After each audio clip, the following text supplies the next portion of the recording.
అన్నా ఆ మాట అన్నప్పుడు అన్న మనున్న వాళ్ళ సాగు పడడం న్యాయం కాదురా. తల్లి చచ్చిపోయింది తండ్రి చచ్చిపోయిందంటే ఏ బిడ్డ రాకుండా దానం చేయను. నేను తీర్థయాత్రలకు నేనెక్కడ వేయనరా? ఎందుకు వేయనా? మన తల్లి చచ్చిపోవడం ఏంది, మన తండ్రి చచ్చిపోవడం ఏందిరా? ఊళ్ళో వాళ్ళందరినీ అడుగు ముడుగు వాదన పడితే శివాలు ఎన్ని రోజులు ఉంటాయని ఇంటి పక్క పడ్డ శివాలు ఉంచుకొని రాజా తీసుకుపోయి అవతల వారే లంచ కొడుక మీ చెల్లెరావు దానం చేసుకో ఈ అక్కే చెప్పి దానం చేసుకోను అమ్మాయిను అని అబ్బగోలు రాదన్నప్పుడు బాగా మాట్లాడతాడు ఆయన.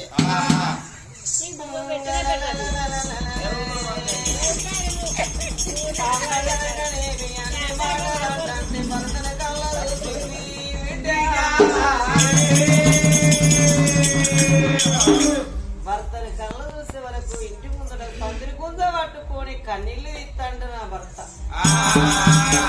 అంటే నా భర్త ఏడుతాడంటే నాకు నిజమే నా తల్లి చచ్చిపోయింది నా తండ్రి చచ్చిపోయిన మాట నిజమే అయ్యే తెలిసేపడికి ఏడుతాడు అనుకున్నాడు. అన్నా పిచ్చివాడివా ఎత్తివాడివా అవ్వ చచ్చిపోయంగా నాయన చచ్చిపోవంగా నాకు మద్దలా వేడి ఎత్తిరా అవ్వలేని వేడి ఎత్తినవా రామ రామయ్య ఓ రామ రామ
ఊరుకో. చెల్లె ఊరుకో. నువ్వు అందరు లేరా చెల్లె చదువుకోరు మీరు